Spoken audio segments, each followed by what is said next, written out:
जय हिंद। मैं Verma coaching class Bhopal YouTube channel से आपका स्वागत करता हूं। आज हम कुछ विशेष व्यक्तियों के बारे में जानकारी आपको देते हैं।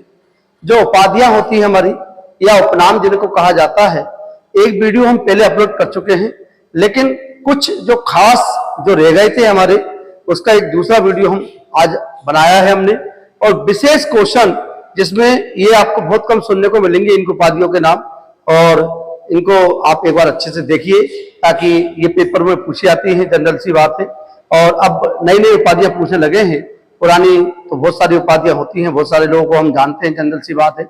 लेकिन ये कुछ खास व्यक्तियों के बारे में खास उपाधियां हैं, विशेष उपाधियां हैं, उनको विशेष उपनाम दिए गए थे। वो कौन कौन से व्यक्ति हैं, उनको किस नाम से जाना जाता था, और उनके बारे में थोड़ा सा जानकारी मैं आपको देता हूं।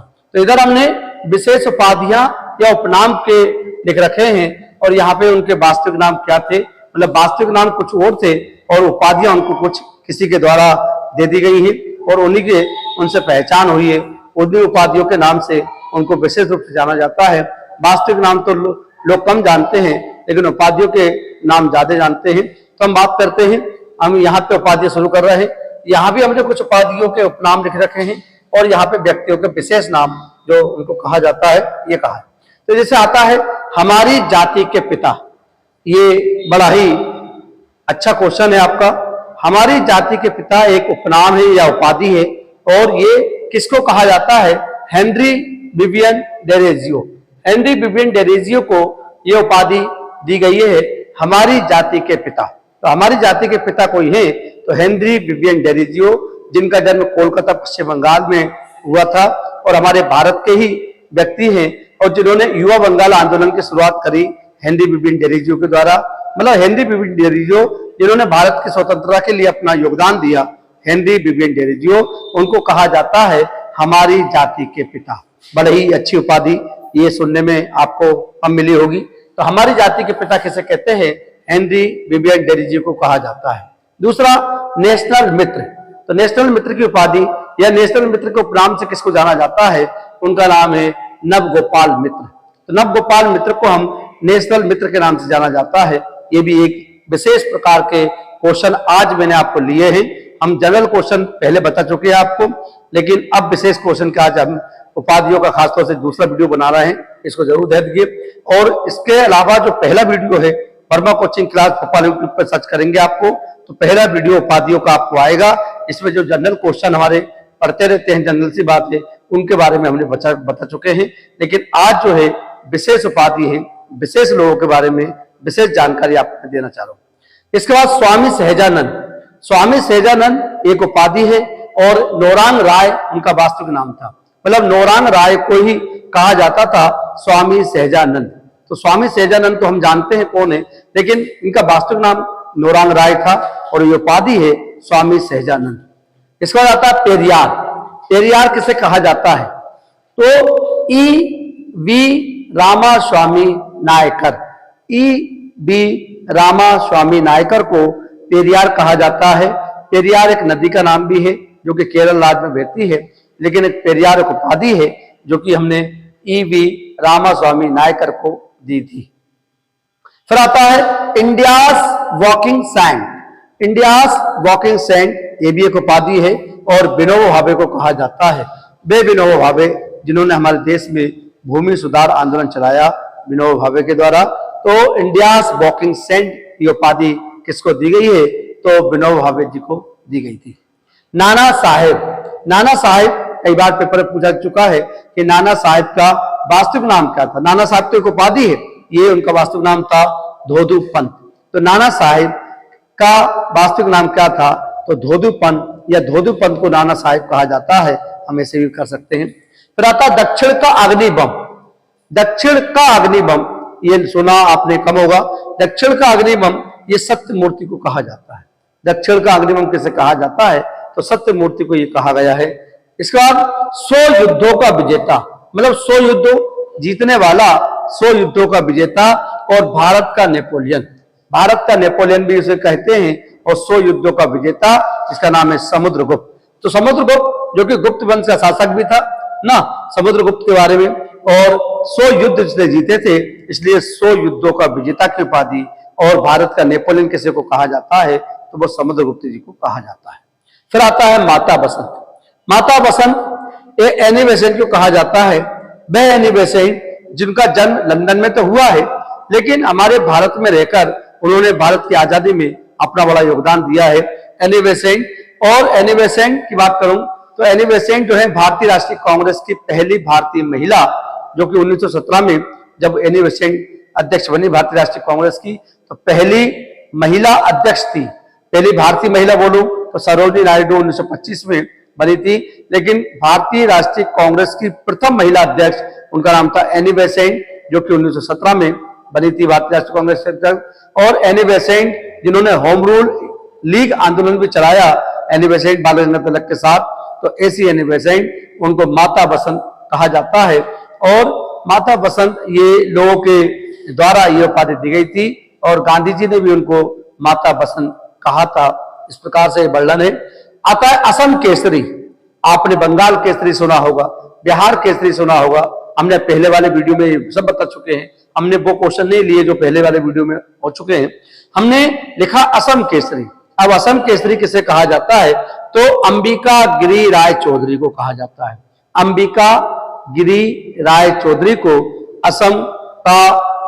असम केसरी के नाम से जानते हैं। अब बिहार केसरी पूछता है ना, या दूसरे केसरी, तो मैंने आपको बताया बंगाल केसरी के बाद आशुतोष मुखर्जी को कहते हैं। ये सारे क्वेश्चन हम पहले बता चुके हैं, उनको हम रिपीट नहीं कर रहे हैं। हम केवल वो बता रहे हैं जो हमने छोड़ चुके थे, जो हम बता नहीं पाए थे क्योंकि हमारे पास स्पेस कम रहता है, उस हिसाब से हम वीडियो बनाते हैं।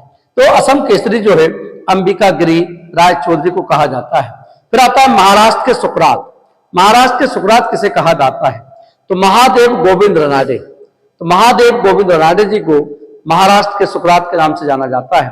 महादेव गोविंद रनाडे को महाराष्ट्र के सुकरात कहा जाता है। इंपॉर्टेंट क्वेश्चन है।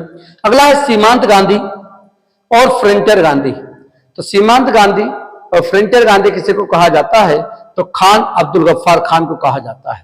खान अब्दुल गफ्फार खान को फ्रंटियर गांधी या सीमांत गांधी कहा जाता है, क्योंकि ये गांधी वाली विचारधारा से बिलोंग करते हैं और ये नहीं चाहते थे कि हिंदुस्तान तोड़कर नया पाकिस्तान बने। एक तरीके से इन्होंने पाकिस्तान का विरोध भी किया था और इसलिए सीमा पर जाकर भारत की सीमा लगी है पश्चिम में, पूर्व में जो भारत हमारा लगा हुआ है, मतलब पाकिस्तान की सीमा जो है, क्योंकि पूर्व में बांग्लादेश से बना था तो बांग्लादेश मतलब पूर्व पाकिस्तान कहलाता था। तो पूर्व में जाकर और पश्चिम में जाकर इन्होंने एक तरीके से गांधी विचारधारा को बढ़ावा दिया, इसलिए इनको सीमांत गांधी कहा। सीमा पर जाकर गांधी विचारधारा सीमांत गांधी, इसलिए उपाधि दी गई है। और भारत के पहले हम बोले भारत रत्न जो है, भारत रत्न पाने वाले प्रथम विदेशी व्यक्ति जो हैं, इनको फ्रंटियर गांधी या सीमांत गांधी या खान अब्दुल गफ्फार खान को कहा जाता है।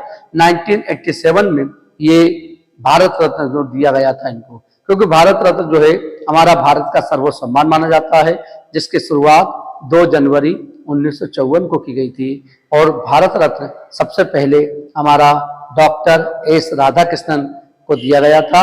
स्टार्टिंग में 3 लोगों को मिला 1954 में, डॉक्टर एस राधाकृष्णन, सी राजगोपालाचारी और वेंकटरमण राव। तो 3 लोगों को दिया गया था। लेकिन बात कर रहा था मैं कि पहले विदेशी व्यक्ति जिनको भारत रत्न मिला उनका नाम है खान अब्दुल गफ्फार खान, 1987 में। तो ऐसे व्यक्ति को कहा जाता है फ्रंटियर गांधी। शहीद आजम, शहीद आजम बड़ा ही महान नाम। भगत सिंह के बारे में हम सब लोग जानते हैं। भगत सिंह को शहीद आजम कहा जाता है। वे भगत सिंह जिनका जन्म 28 सितंबर 1907 को हुआ।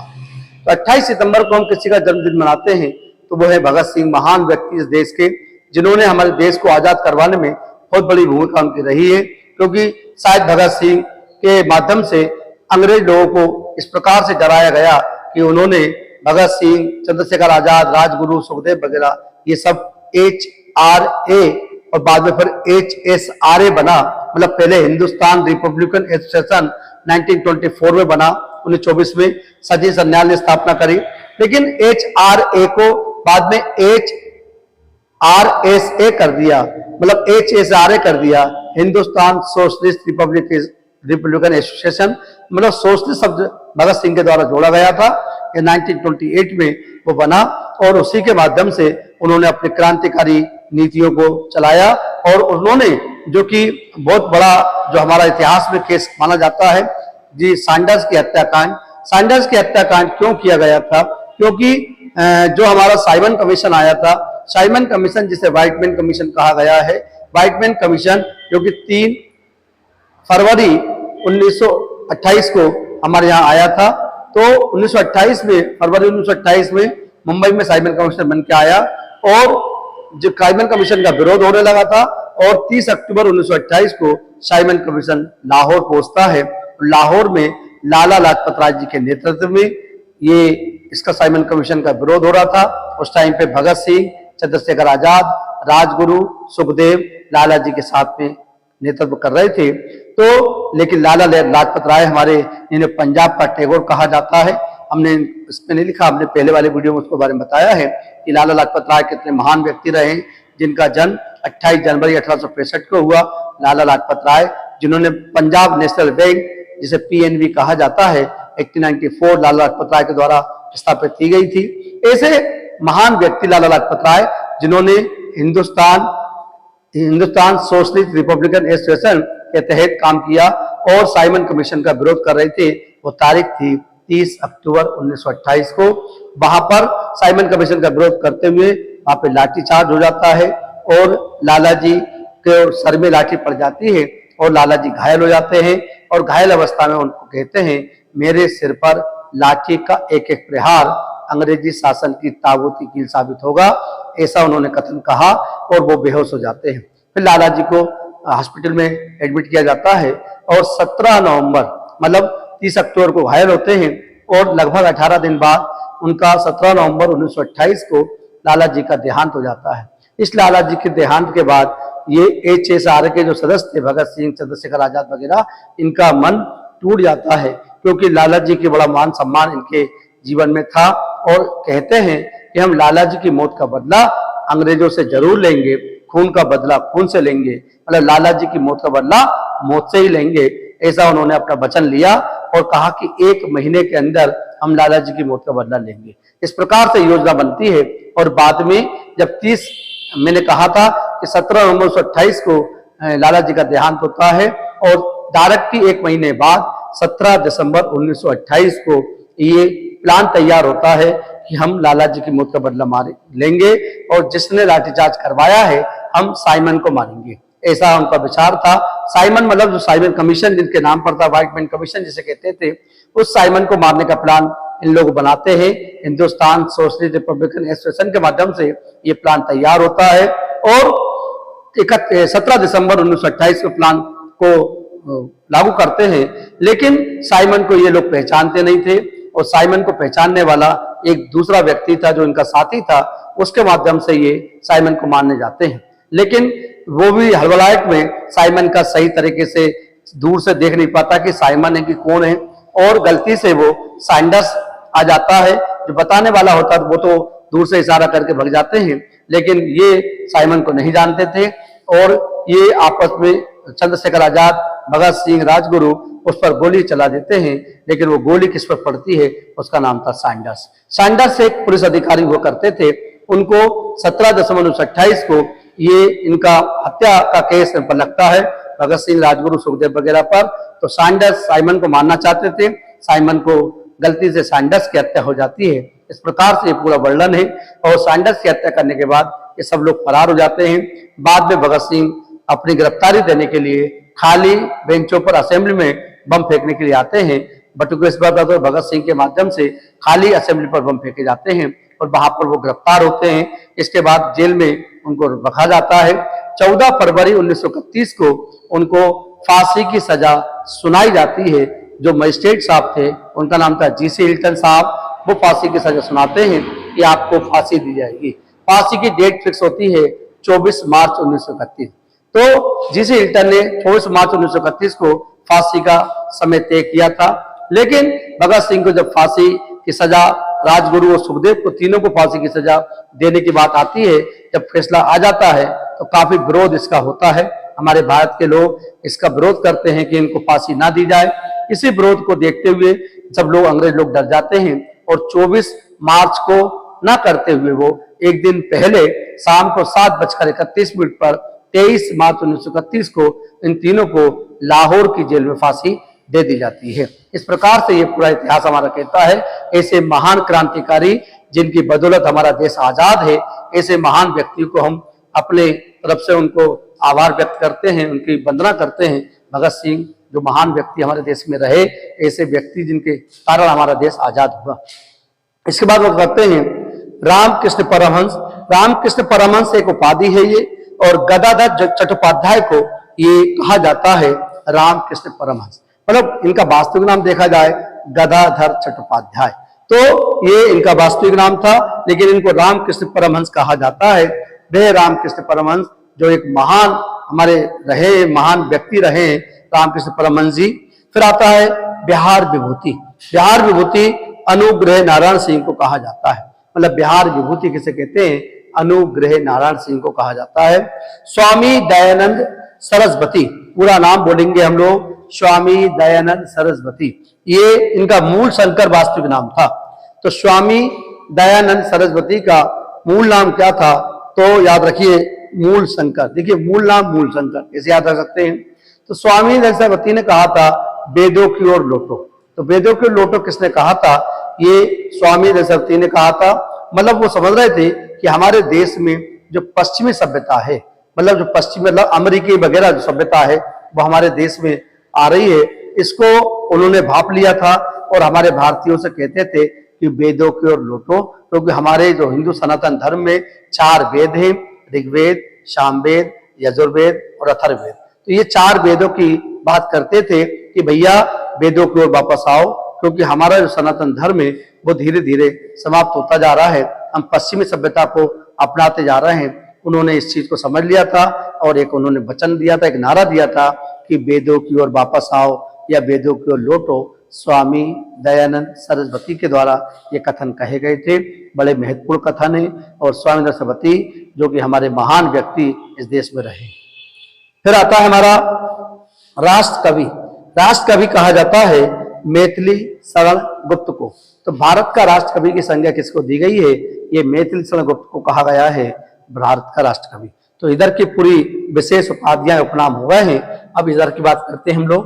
18 नंबर से शुरू करते हैं, 17 हमने इधर बताए हैं आपको। फिर बताया मैंने ब्रिटिश साम्राज्य का औरंगजेब। ब्रिटिश साम्राज्य का औरंगजेब ये भी एक उपाधि है, और ये उपाधि किसको दी गई थी? लॉर्ड कर्जन को दी गई थी, क्योंकि लॉर्ड कर्जन ने ऐसा काम किया था जो मुगल शासक में औरंगजेब के माध्यम से किया गया था। तो मतलब औरंगजेब जो मुगल शासक था, औरंगजेब और लॉर्ड कर्जन की समानता तुलना की गई है, इसलिए कहा गया है कि ब्रिटिश साम्राज्य का औरंगजेब। मतलब औरंगजेब क्यों कहा गया? क्योंकि 1899 से 1905 तक औरंगजेब लॉर्ड कर्जन का कार्यकाल शुरू होता है हमारा। मतलब 6-7 साल उनका भारत में वो भारत के गवर्नर जनरल पद पर रहते हैं, और उन्होंने हमारे देश में पहला तो बंगाल विभाजन, जो महत्वपूर्ण काम उनका था कि बंगाल विभाजन उन्होंने किया था। मतलब हिंदू मुस्लिम एकता को तोड़ने का विचार उनके मन में आया, और 16 अक्टूबर 1905 को उन्होंने बंगाल विभाजन कर दिया था। इस प्रकार से इनका बहुत विरोध हुआ, बंगाल विभाजन का काफी विरोध हुआ। इसी के विरोध में हमारे स्वदेशी आंदोलन चलाया गया 1905 में। इस प्रकार से बंगाल विभाजन हुआ। इन्हीं के कार्यकाल में भारत में दूसरा दिल्ली दरबार भी लगा था, क्योंकि हमारे देश में 3 दिल्ली दरबार का आयोजन किया गया है। पहली बार 1 जनवरी 1877 को लॉर्ड लिट्टन के शासनकाल में महारानी विक्टोरिया को बुलवाया गया था, यहाँ पे आमंत्रित किया गया था, और उनको केसर इनकी उपाधि से नवाजा गया था। दूसरा हमारा 1903 में लगाया गया था, जो कि लॉर्ड कर्जन के कार्यकाल में लगाया गया था। और तीसरा हमारा 1911 में लगाया गया था, जो कि लॉर्ड हार्डिंग के कार्यकाल में तीसरा दिल्ली दरबार लगाया गया था। इसमें जाट पंचम और मेरी को आमंत्रित किया गया था। इस प्रकार से हमारे देश में 3 दिल्ली दरबार लगे गए थे। लॉर्ड कर्जन का एक क्वेश्चन और बनता है हमारा, रेलवे भर्ती बोर्ड, मतलब आरआरबी की स्थापना 1905 में लॉर्ड कर्जन के द्वारा की गई थी। तो ये ऐसा लॉर्ड कर्जन को कहा गया है ब्रिटिश साम्राज्य का औरंगजेब। मतलब उन्होंने बंगाल विभाजन विरोध कर बंगाल का विभाजन कर ये इसलिए इनको ये उपाधि से नवाजा। हमारे भारत के लोगों ने कहा तुम ब्रिटिश साम्राज्य के औरंगजेब हो। अगला क्वेश्चन आता है हमारा, बंबई की त्रिमूर्ति। बड़ा ही इंपॉर्टेंट क्वेश्चन है। बंबई की त्रिमूर्ति किसे कहा जाता है? बंबई की त्रिमूर्ति जो है मेहता, तेलंग और तैयब जी। मेहता, तेलंग और तैयब जी। मतलब मेहता कौन है? तो फिरोज शाह मेहता, मेहता जी है फिरोज शाह मेहता। तेलंग कौन है? के.टी. तेलंग, के.टी. तेलंग। तैयब जी कौन है? बदरुद्दीन तैयब जी, बदरुद्दीन तैयब जी। तो मतलब ये तीन लोगों को हम कहते हैं बंबई की त्रिमूर्ति। तो मेहता, तेलंग, तैयब जी।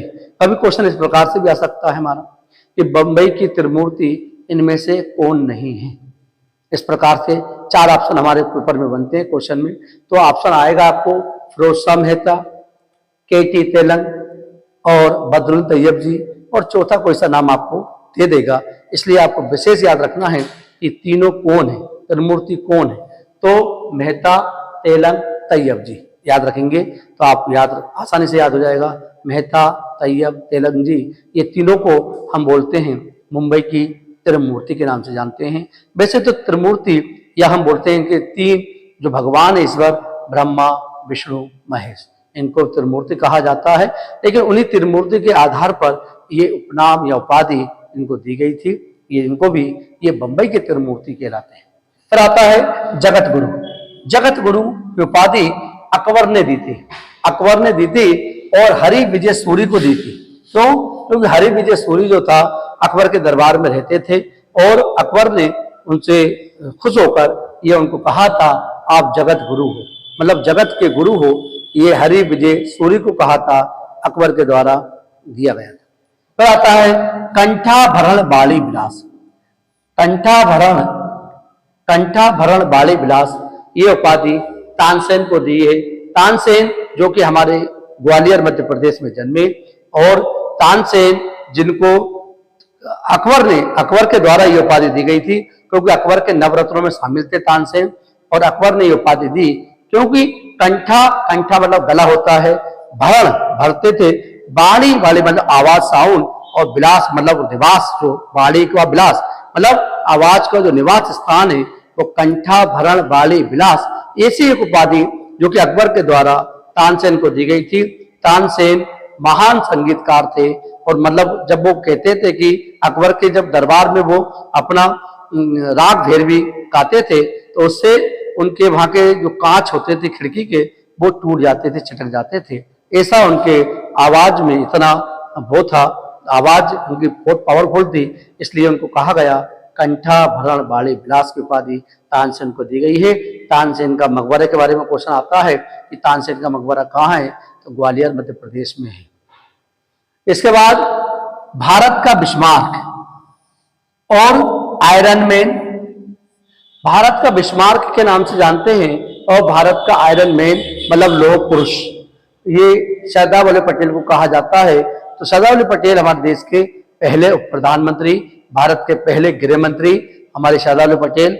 मैंने भारत का बिस्मार्क की उपाधि इनको दी गई थी। भारत का आयरन मैन भी कहा जाता है। इन्हीं की एक प्रतिमा है, दुनिया की सबसे ऊंची प्रतिमा, स्टैचू ऑफ यूनिटी, जो कि 182 मीटर हमारी गुजरात में नर्मदा नदी के तट पर है।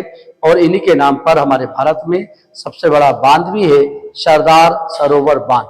सरदार सरोवर बांध जो सरदार वल्लभ पटेल के नाम पर बनाया गया है। और इनको मैंने कहा भारत का बिस्मार्क, आयरन मैन, और ये कहा जाता था। सरदार भी एक उपाधि है। सरदार की जो उपाधि है बाकी 1928 में गुजरात में बारदोली की महिलाओं के द्वारा गांधी जी से दिलवाई गई थी। तो सरदार भी एक उपाधि के नाम से जाने गए हैं। सरदार भी एक उपाधि है वल्लभ भाई पटेल की। वल्लभ भाई पटेल जिनका जन्म 31 अक्टूबर 1875 में हुआ था, और 15 दिसंबर 1950 को वल्लभ भाई पटेल जी का देहांत हो गया। आयरन मैन जिन्होंने हमारे देश में 562 रियासतों को मिलाया, बड़े महान व्यक्ति माने जाते हैं वल्लभ भाई पटेल साहब। राय बहादुर की उपाधि जमनालाल बजाज को दी गई थी। जमनालाल बजाज जो है महात्मा गांधी के 5वें पुत्र के रूप में जाने जाते हैं। महात्मा गांधी के वास्तु 4 पुत्र थे हमारे, और हरिलाल, बनीलाल, रामदास, देवदास महात्मा गांधी के 4 पुत्र मुख्य रूप से थे, जो कि कस्तूरबा गांधी से हुए थे। और लेकिन पांचवें पुत्र के रूप में जमनालाल बजाज को माना जाता है। जमनालाल बजाज को राय बहादुर की उपाधि अंग्रेजों के द्वारा दी गई थी, लेकिन हमारे देश में जब जलियांवाला बाग हत्याकांड 13 अप्रैल 1919 को यह घटना घटी अमृतसर पंजाब में, जिसमें लगभग 1000 से अधिक लोग मारे गए। हंटर आयोग रिपोर्ट में 379 को शो कराया है, लेकिन कांग्रेस सरकार की एक रिपोर्ट बनाई थी कांग्रेस ने, उसमें 1000 से अधिक लोगों की मृत्यु उसमें दर्शाई गई थी। तो इतना बड़ा हत्याकांड हुआ हमारे देश में, जलियांवाला बाग हत्याकांड। इसके विरोध में जमनालाल बजाज ने अपनी जो उपाधि अंग्रेजों के द्वारा दी गई थी, राय बहादुर की उपाधि, उन्होंने त्याग दी थी, उन्होंने वापस कर दी थी कि हमको आपकी उपाधि नहीं चाहिए। एक तरीके से जलियांवाला बाग हत्याकांड का विरोध किया गया था। फिर बात करते हैं भारतीय पुनर्जागरण के प्रभात नक्षत्र। भारतीय पुनर्जागरण के प्रभात नक्षत्र ये राजा राम मोहन राय को कहा जाता है। मोहन राय तो राजा भी एक उपाधि है, और तो भारतीय पुनर्जागरण के प्रभात नक्षत्र राजा राम मोहन राय, राजा भी एक उपाधि का नाम है। राजा जो अकबर द्वितीय के द्वारा राजा राम मोहन राय को कहा जाता है राजा। तो राजा राम मोहन राय जिन्होंने हमारे देश में आधुनिक इतिहास में हम पढ़ते हैं कि जब उन्होंने भारत में सती प्रथा महत्वपूर्ण काम उन्होंने किया है, सती प्रथा पर प्रतिबंध लगवाया है। सती प्रथा क्या होती है? मतलब सती प्रथा उसको कहते हैं जो हमारे देश में कुप्रथा एक तरीके चल रही थी कि पति की मृत्यु के बाद पत्नी को भी उसकी चिता पर रख दिया जाता है, मतलब सती होना पड़ता था उस महिला को पति की मृत्यु के बाद। तो ऐसी घटना हमारे देश में चली आ रही थी, काफी पुरानी परंपरा थी। उसका जब राजा राम मोहन राय के अपने बड़े भाई का निधन हो जाता है, तो उनकी जो भाभी थी, उनकी भाभी पर जब बात आती है कि इनको सती होना है, तो राजा राम मोहन राय ने इसका विरोध किया कि नहीं, ऐसा हम नहीं होने देंगे। और तभी से उन्होंने फिर देश में जन जागरण तरीके से अपना एक आंदोलन चलाया कि देश में हम सती प्रथा को बंद करवाएंगे। तो सती प्रथा को उन्होंने आंदोलन चलाकर, लॉर्ड विलियम बेंटिंग का शासनकाल चल रहा था उस टाइम पे, आज के गवर्नर जनरल थे लॉर्ड विलियम बेंटिंग साहब। तो 1829 में, क्योंकि लॉर्ड विलियम बेंटिंग का जो कार्यकाल शुरू होता है वो 1828 से 1835 तक रहते हैं, और 1829 की घटना है। 1829 में राजा राम मोहन राय की सहायता से उन्होंने धारा 17 के तहत, मतलब एक कानूनन धारा बनाई, 17 बनाई, 17, जिसमें सती प्रथा जो महिला होगी, सती जो महिला होगी, उसको एक अपराध में रखा गया कि भैया अब पति की मृत्यु के बाद पत्नी यदि सती होती है तो उस पर कानूनी रूप से कार्रवाई करेंगे। इस प्रकार से एक कानून बनाया, धारा 17 के तहत एक सती प्रथा को कानूनन अपराध माना। ऐसे लॉर्ड विलियम बेंटिंग के द्वारा राजा राम मोहन राय की सहायता से ऐसा उन्होंने किया था।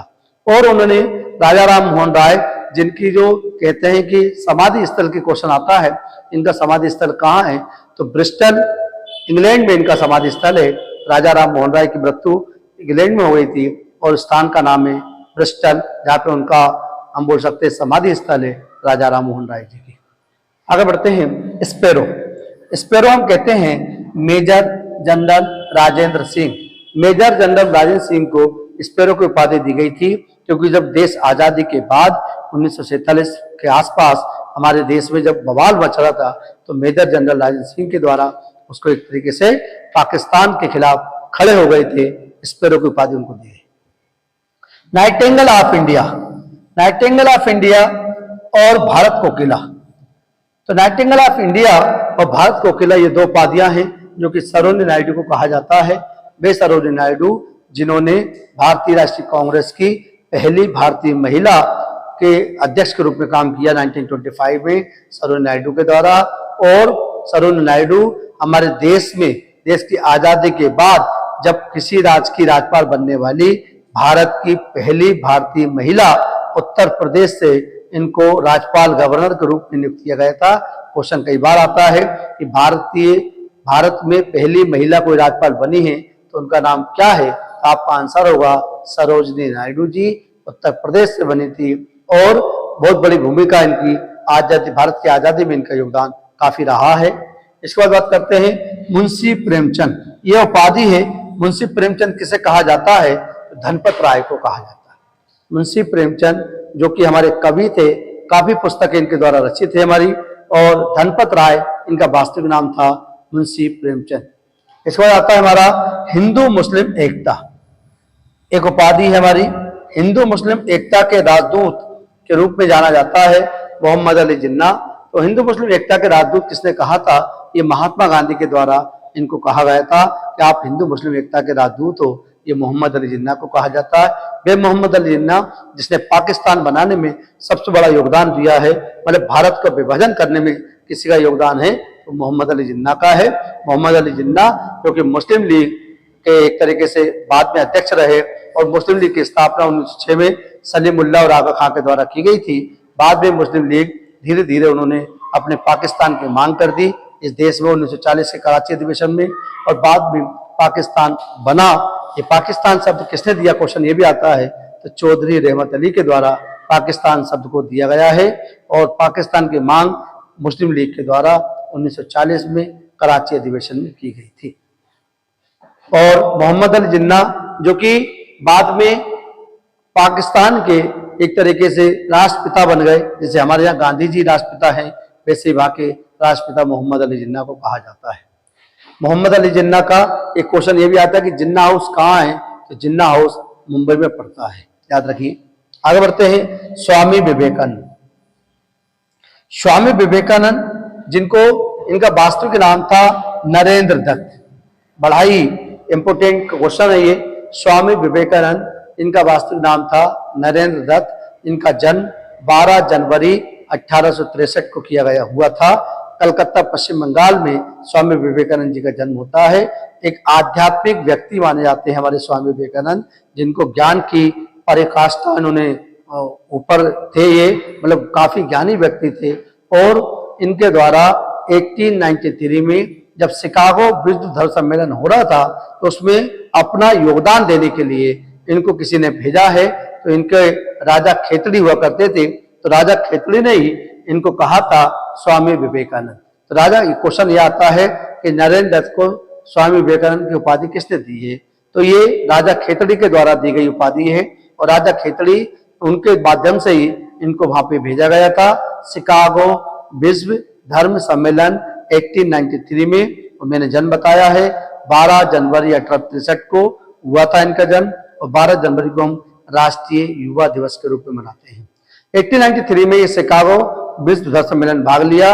वहां पर इन्होंने अपने लेक्चर दिए और उस लेक्चर भाषण से वहां से आध्यात्मिक गुरु में इनकी पहचान हुई, मतलब वर्ल्ड में इनको पहचाना गया कि कोई भारतीय व्यक्ति है। ऐसे उन्होंने ऐसे अपने वक्तव्य में ऐसे लेक्चर देकर सबको अपनी ओर आकर्षित किया था। कहते हैं कई समय तक उनके आभार में तालियां बजते रही स्वामी विवेकानंद के। ऐसे महान व्यक्ति हमारे देश में।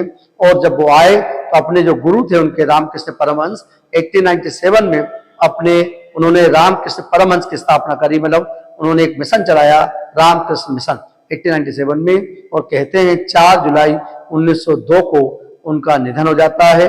स्वामी विवेकानंद बड़ी ही कम आयु रही है, 1863 में जन्मे, 1902 में उनका निधन होता है। ऐसे महान व्यक्ति स्वामी विवेकानंद एक आध्यात्मिक गुरु के नाम से उनको जाना जाता है। ऐसे नरेंद्र दत्त उनका बचपन का नाम था। फिर आता है ये सारी उपाधियां हैं एक ही व्यक्ति को मिली हैं जो रेड पेन से मैंने लिखी है। ये सारी के सारी उपाधि महात्मा गांधी को कहा जाता है। महात्मा गांधी को किसने क्या कहा है उसके बारे में मैं यहाँ बताऊंगा आपको। किसने क्या कहा है उनके नाम यहाँ लिखे हुए हैं। गांधी जी को सारी उपाधि दी गई है, जैसे कि हम कहते हैं one man boundary force, one man boundary force. ये उपाधि लॉर्ड माउंटबेटन ने कहा था। किसको कहा? महात्मा गांधी को कहा। सारी उपाधि महात्मा गांधी से बिलोंग करेंगी रेड पेन से। वन मैन बाउंड्री फोर्स मतलब पूरा भारत का एक ही मैन है, वन मैन बाउंड्री फोर्स। पूरा बाउंड्री फोर्स को लेकर एक तरीके से पूरे फोर्स को अपने मेंटेन कर रहे हैं। गांधी जी को उन्होंने कहा था। इसने कहा लॉर्ड माउंटबेटन ने कहा था। वो लॉर्ड माउंटबेटन जिन्होंने भारत पाकिस्तान का विभाजन करने में बहुत बड़ा योगदान इनका रहा है, महात्मा गांधी को कहा था। बाबा मलंग, ये भी एक उपाधि दी गई थी। बाबा मलंग किसे कहा जाता है? तो महात्मा गांधी को कहा जाता है। ये सारी उपाधि बार बार बता रहा हूं आपको, महात्मा गांधी को गई। बाबा मलंग की उपाधि किसने दी? तो खुदाई खिदमतगार, खुदाई खिदमतगार की स्थापना खान अब्दुल गफ्फार खान के द्वारा की गई थी। तो खुदाई खिदमतगार के जो व्यक्ति थे उनके द्वारा गांधी जी को बाबा मलंग की उपाधि से नवाजा था, मतलब बाबा मलंग उनको कहा जाता है। फिर कहते हैं राष्ट्रपिता, ये तो आम व्यक्ति, आम उपाधि सबको पता है कि हमारे देश के राष्ट्रपिता कौन है। तो राष्ट्रपिता की उपाधि दी किसने? तो सुभाष चंद्र बोस ने उनको राष्ट्रपिता का सम्मान दिया था।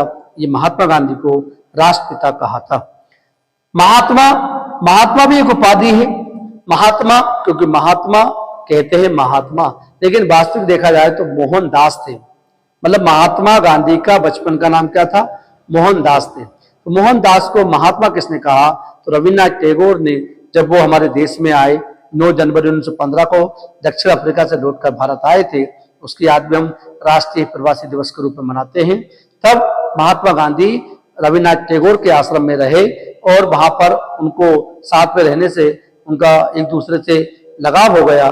तो इसलिए मोहनदास को रविन्द्रनाथ टैगोर ने महात्मा कहा और मोहनदास ने रविन्द्रनाथ टैगोर को गुरुदेव कहा है। ऐसे एक दूसरे को उन्होंने उपाधियां दी है।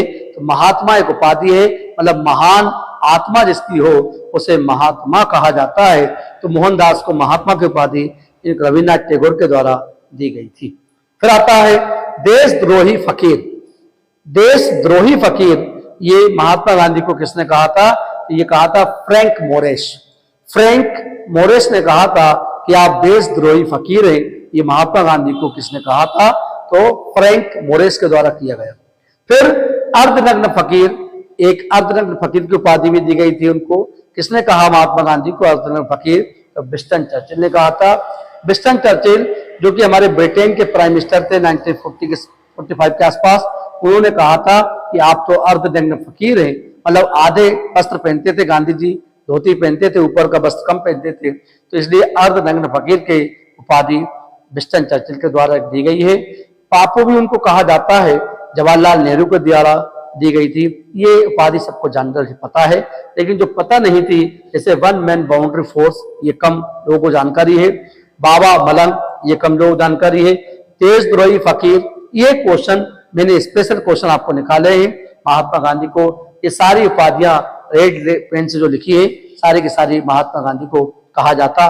किसने कहा था? उनका नाम मैंने यहाँ पे लिख रखा है। ये सारी चीजें आज मैंने आपको स्पेशल उपाधियां या उपनाम के नाम से जाने वाले व्यक्ति हैं। यदि आपको ये वीडियो पसंद आया हो, लाइक करिए, शेयर करिए। चैनल को Verma coaching class Bhopal YouTube channel को सब्सक्राइब कर लीजिए और बेल आइकन जरूर दबाएं, जिससे कि हम रोज मॉर्निंग में सुबह 7 बजे एक वीडियो अपलोड करते हैं। और जब आप यदि चैनल को सब्सक्राइब करते हैं और बेल आइकन दबाते हैं तो आपको नोटिफिकेशन सुबह मिल जाएगा, जिससे आप वीडियो देख सकते हैं। और वीडियो आपको यदि पसंद आता हो तो लाइक करें, शेयर करें। और कोई दिक्कत आती है या कोई समझ में नहीं आता तो मुझे कमेंट करके आप जरूर बताएं। मिलते हैं अगले क्लास में। जय हिंद।